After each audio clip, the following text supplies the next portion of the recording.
저축은행 동향사태, 개인정보 유출 등의 초대형 금융소비자 피해 사고는 공통적으로 금융정책을 담당하고 있는 금융위원회의 실패였다. 저축은행 사태는 저축은행으로의 명칭 변경 허용, 88클럽 저축은행의 경우 각종 특혜 제공으로 인해 PF 부동산 대출에 몰입하게 되고 자본에 해당하는 후순위치의 불안전 판매의 남발을 유도하게 되었다. 동향사태는 증권사에게 특정 금전 신탁 취급을 허용하고 재무적으로 취약한 증권회사에 대한 대주주의 적격성 심사를 방치했다. 1억 건에 달하는 개인정보 유출 사태는 전산보안, 대출 모집 등의 필수 영업 업무를 무분별하게 외주와 아웃소싱했고 금융지주회사들의 개인정보 공유를 무제한으로 허용하면서 피해를 대규모화했다. 97년 IMF 구제금융 사태는 한국 사회에 엄청난 충격이었다. 이는 건전성 위기였다. 이후 금융위원회와 금융감독원은 건전성 감독에 치중하는 조직이 되었다. 이제 건전성 감독을 담당하는 금융위원회, 금융감독원과 독립된 금융소비자보호 전담 조직이 필요하게 되었다. 금융소비자보호기구에 대한 금융위원회 입장은 금융위는 그대로 두고 금융감독원만을 둘로 쪼개서 금융소비자보호원을 신설하는 것이다. 이는 본질적으로 금융위원회 권한 확대로 귀결될 뿐이고 금융위원회 위상만 그리고 권한만 더 키우는 꼴이 될 것이다. 금융위원회를 위한 금융소비자보호기구가 아니라 금융소비자를 위한 금융소비자보호기구가 되어야 한다.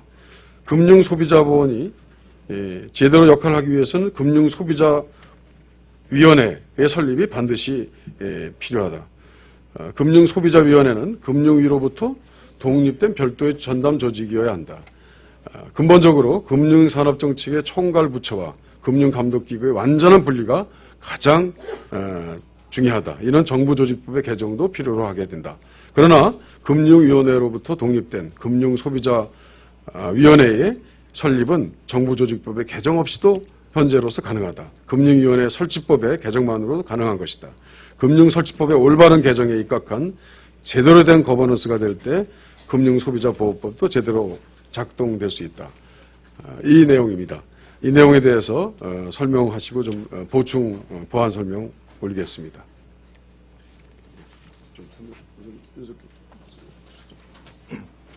안녕하십니까. 숭실대학교의 윤석헌 교수입니다. 오늘 발표하신 이종걸 민병두 의원 대표 입법안은 그동안 학계가 이상형으로 추구해온 금융감독체계에 매우 근접한 모습을 보여주고 있습니다. 우선 이에 대해 환영하고 축하의 말씀을 드립니다. 작년 7월 4일 143명의 금융경제경영 법조계 학자와 전문가들이 올바른 금융감독체계 구축을 촉구하는 공동성명을 발표하면서 세 가지 핵심 요인을 제시한 바 있었습니다. 첫째가 금융산업정책과 감독정책을 분리하라 또는 금융감독의 독립성을 확보하라라는 것이었고요. 둘째는 건전성 감독과 금융소비자 보호를 분리하라라는 것이었고, 셋째는 금융안정협의회를 법제화해달라라는 주문이었습니다. 오늘 이종걸 민병두 의원 입법안은 이 중에서 두 가지를 수용함으로써 향후 우리나라 금융감독체계가 올바르게 정착하는 데 크게 기여할 것으로 평가되고 있습니다. 우선 첫째, 금융산업정책 기능을 기재부로 이관함으로써 감독 업무와 분리하였습니다. 금융이 재편이라고 할 수 있는데요. 금융감독체계가 올바르게 자리 잡기 위한 필수 요소가 될 것입니다. 그동안 우리나라에서는 정부가 어떤 금융정책을 펼치면 이걸 우리가 엑셀이라고 생각할 수 있는데, 이것이 위험을 초래하더라도 감독기구가 제 역할을, 즉 브레이크 역할을 제대로 하지 못했습니다. 그래서 금융위가 금융산업과 감독 업무의 정책 기능을 모두 관장하고 있었기 때문에 이런 문제들이 계속해서 일어나고 있다고 저희들은 이해하고 있습니다. 돌이켜보면 저축은행 사태가 그랬고, 동양그룹 사태가 그랬고, 또 이번에 정보 유출 사건도 따지고 보면 이런 성격을 지니고 있습니다. 둘째는 영업행위와 시장 규제를 담당하는 금융 소비자 보호원을 건전성 감독 기구로부터 분리하는 방법을 택함으로써 금융 소비자 보호를 강화하려고 하고 있습니다. 소위 말하는 쌍봉용으로의 전환을 말하는 것인데요. 그동안 우리나라에서 소비자 보호는 금융기관의 건전성 유지에 어떤 희생이 되어 온 바 있습니다. 감독 당국이 1차적으로 금융기관의 건전성 유지를 신경을 쓰다 보니까 이 소비자 보호를 말하자면 등한시했다. 이렇게 저희들은 이해를 하고 있습니다. 비근한 예가 저축은행의 후순위채 발행을 허용한 것이고, 또 다른 예는 최근에 정보 유출 사건과 관련해서 정보 활용을 강조하는 과정에서 이 보안을 등한시한 것이 또 다른 예가 된다고 저희들은 생각을 하고 있습니다. 그래서 이런 문제를 해결하기 위해서 건전성 감독 기구로부터 소비자 보호 기구를 분리하는 것은 적절한 조치라고 생각하고, 앞으로 이 새로운 그 소비자 보호 기구가 건전성 감독 기구를 견제하고 균형하는 그런 역할을 함으로써 우리나라 그 감독 체계가 크게 발전할 것이다. 이렇게 저희들은 믿고 있습니다. 학계가 지적한 사항 중에서 이번 입법안에 담기지 않은 것도 있습니다. 금융안정협의회를 법제화하는 것이 되겠는데요. 그다음에 이제 또 하나는 쌍봉형 체제 하에서 그 감독기구 각각의 행정위원회가 감독기구의 상위에 있는, 내부에 있지 않고 상위에 있는 그런 점이 이제 지적될 수 있는데, 이런 것들은 개선의 여지가 있지만 차후 좀 더 점검하고 또 보완을 해서 우리가 첫 술에 배부를 수 없다고 그러지 않습니까?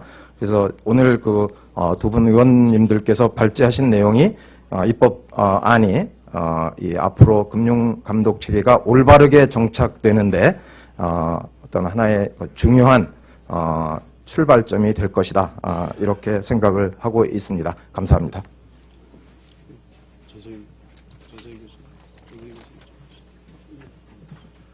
예, 안녕하십니까. 홍익대학교 전성인입니다. 간단히 한두 꼭지만 말씀을 드리겠습니다. 지금 우리나라에서는 이제 개인 신용정보의 유출로 전국이 들썩거리고 있는데요. 이것은 그냥 단순한 검사의 문제만이 아니다. 예를 들어서 금융지주회사 내 계열사들 간의 정보 공유를 거의 무제한으로 허용한 이면에는 금융소비자 보호라는 정책 목표보다 금융지주회사 제도의 활성화라는 금융정책적 측면이 더 압도했기 때문이고, 그런 이제 정책의 비대칭성이 나타난 이면에는 건전성이나 또는 금융회사 자체의 발전만을 생각하는 우리나라 금융감독제도의 모순, 그런 것이 있었기 때문이다. 여러분의 신용정보가 앞으로 더 잘 지켜지려면 이렇게 회사만 발전하는 것이 중요하고 금융소비자는 그건 좀 나중에 생각하자라는 이런 생각을 가진 감독정책의 근간을 바꿔야 되고, 그것은 금융위원회를 쪼개는 것이다. 그리고 감독과 정책을 분리하는 것이다. 그런데 그 안에 가장 근접한 안이 이제 지난해 연말에 입법 제안된 이종걸 의원이 대표 발의하신 안입니다. 저희는 이 안이 비록 여러 가지 또 이상적인 측면에서 보면 좀 더 깎고 다듬어야 될 부분이 있지만, 일단 이 안을 가지고 감독체계 개편 논의가 진행돼야 되고, 그것도 이제 너무 시간을 끌지 않고 신속하게 진행돼야 된다, 이렇게 생각합니다. 감사합니다.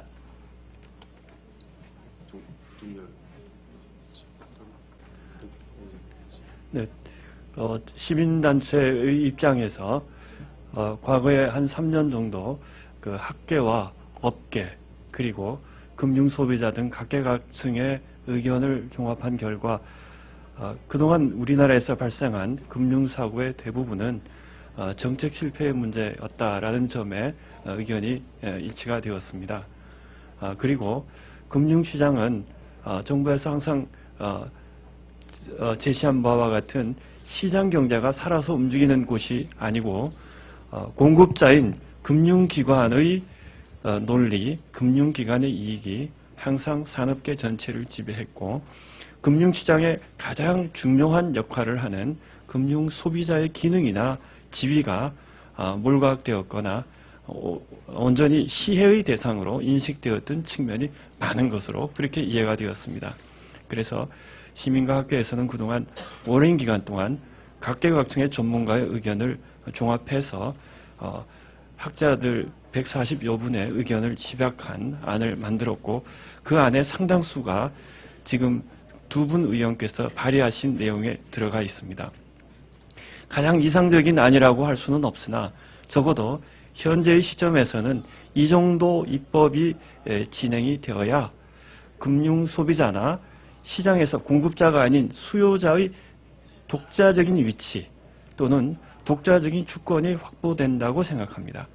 따라서 이 안이 입법화되어서 시행되기를 진심으로 기원하고 바람하지 않습니다. 감사합니다.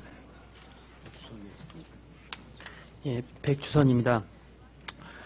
오늘 이 자리는 지금 발의된 안에 대해서 지지를 하고 그 뜻을 함께 한다는 것을 확인하는 자리라고 생각을 합니다. 기본적으로 금융소비자 보호가 굉장히 미흡한 상황에서 여러 이제 법안들이 올라와 있고 시민단체에서도 입법 청원하거나 함께 이제 공동으로 발의한 안들이 있습니다. 그 안들이 국회에서 충분히 논의되고 그래서 정말 충실하게 금융소비자가 보호될 수 있도록 법안이 만들어졌으면 좋겠습니다. 뜻을 함께하는 것은 전체적으로 정책 기능과 감독 기능이 분리되고 그리고 감독 기능 중에서도 건전성 기능, 감독 기능과 소비자 보호 기능이 반드시 분리되어야만 2000년 들어서 계속해서 끊임없이 반복되고 있는 대규모의 금융소비자 피해와 최근에 발생한 금융기관에 의한 금융기관의 어떤 무책임한 관리감독에 의한 개인정보 유출 같은 행위들이 즉 금융소비자를 무시하는 행태들이 벌어지지 않을 것이고 거기 가장 큰 책임이 은행들을 비롯한 금융기관과 이것을 제대로 감독하지 못한 감독기관, 금융위원회, 금융감독위원회에 있다는 것을 충분히 저희들 인식하고 있고 이것이 개선될 수 있도록 이 법안이 통과되기를 진심으로 바랍니다. 예, 감사합니다. 예, 우리 금융학계 145인의 전문가 교수님들하고 시민단체가 함께하는 오늘 입법 설명에 많은 관심 가져주시기 바랍니다. 세상은 누구의 관점으로 보냐에 따라 굉장히 다르게 보입니다. 그래서 이런 관점을 교정해 보려고 하는 여러 입법적 노력이 있었습니다. 가령 성인지적 입법 정책, 그러니까 여성의 입장에서 법을 바라본다든지 또 청소년의 입장에서 법을 바라본다든지 사람 중심이 아니라 또 동물의 시각에서 세상을 바라본다든지 하는 여러 가지 노력이 그동안 있어 왔습니다. 또 우리 상거래 관행에 있어서도 지난해 갑과 을의 관계를 교정하는 많은 노력이 있었는데 금융에 있어서만은 항상 공급자 그리고 모피아 중심의 감독자 입장에서 법과 정책이 만들어졌습니다. 차제 이것을 갖다가 근본적으로 교정하는 소비자의 입장에서 감독 정책을 근본적으로 교정하는 이러한 노력이 언론인 여러분들의 관심으로 빛을 발휘했으면 합니다. 감사합니다.